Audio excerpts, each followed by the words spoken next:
I've been using Home Assistant for about a year now, and I far from consider myself an expert. But I also know people who have used it casually for a long time who still don't really understand its structure.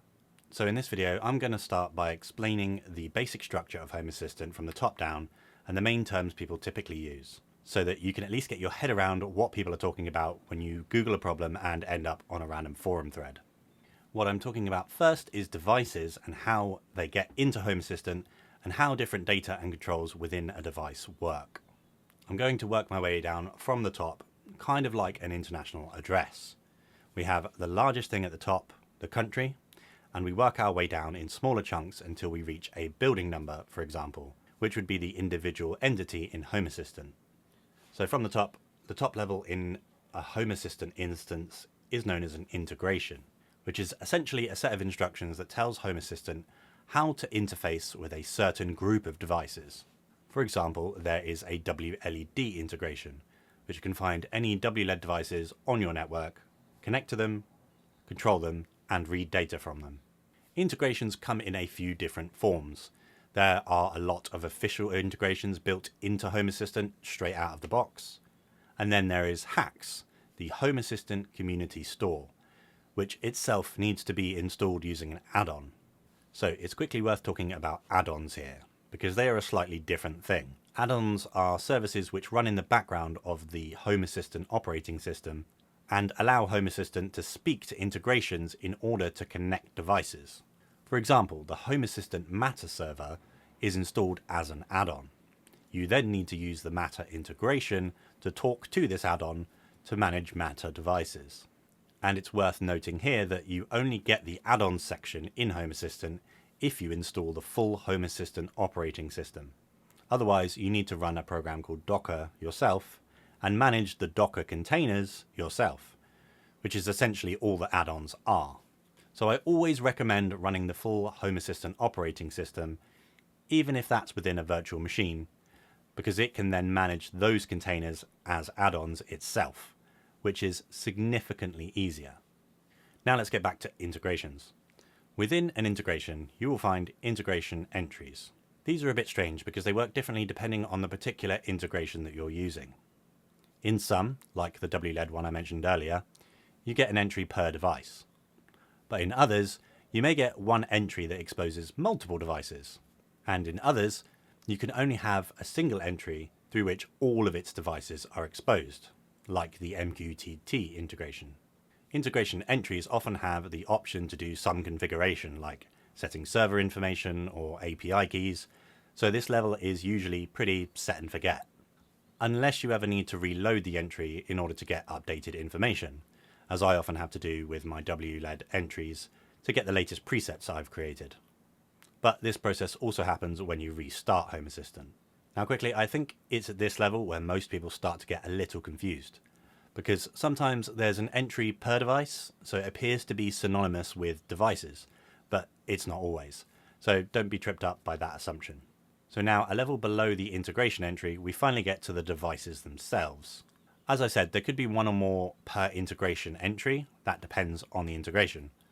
At this point, there is surprisingly little to say about the device level itself. It's pretty much what you'd expect, typically one per physical device. But there is something worth pointing out here, and that is that when you create a script or automation later, you pretty much never want to use the device action to control a device at this level. Now this may seem counterintuitive, but the reason for this will become clear as we move on to the final level of Home Assistant structure. And this takes me neatly onto entities, the house number of the Home Assistant hierarchy. Everything in Home Assistant boils down to an entity, and they can be given a unique entity ID of your choice. But they typically default to being named something that begins with the parent device's name, and then the name of the individual entity. So for example, my bathroom climate sensor temperature entity would be named something like bathroom climate temperature. So the main reason I highly recommend avoiding the device action is that it targets a device by its unique device ID, which you cannot change, but often does change if you do something as simple as repairing the device. Whereas at the entity level, the ID can be changed, allowing you to give each entity the same name after repairing the device, or even replacing the device, thus saving you from having to go around changing every script or automation which reference the old device ID. So now, in order to control an individual entity, you will need to use the appropriate action for that entity's class. Because a device can have many different sub-entities which may not all be the same class, let's take a look at one of my WLED devices to see what I mean.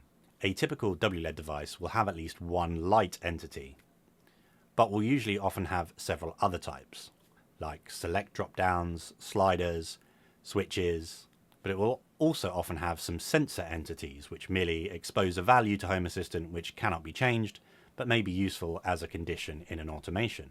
So if you wanted to turn on the light entity, you would use a light turn on action and adjust the different parameters like brightness and color within that action. But to select a preset, you would use a select action to target that entity and set the desired value from that list. This may sound really obvious, but for at least the first month of using Home Assistant, I used device actions everywhere. And it wasn't until something that I could do from the device's actual device page within Home Assistant wasn't listed in the device action that I dug into the other actions and realized why they even existed. And then at that point, I had to go around changing all of the device actions I'd used to the appropriate actions for the class of entity that I actually wanted to control, so that I didn't run into problems later. And that basically doubled my workload in migrating my automations into Home Assistant. So please don't make the same mistake I did. So that's all for this video. I hope it helps you understand the basic structure of devices in Home Assistant a little more. I plan to make this video into a bit of a series, so watch out for more on scenes, scripts, automations, and more in my upcoming videos. As always, if you like this video, be sure to hit the thumbs up and follow me and support the channel in any way that you can using the links or the subscriptions over on my website and on YouTube, TikTok, Patreon, etc. Thank you once again for watching, and as always, remember, home is where the smart is.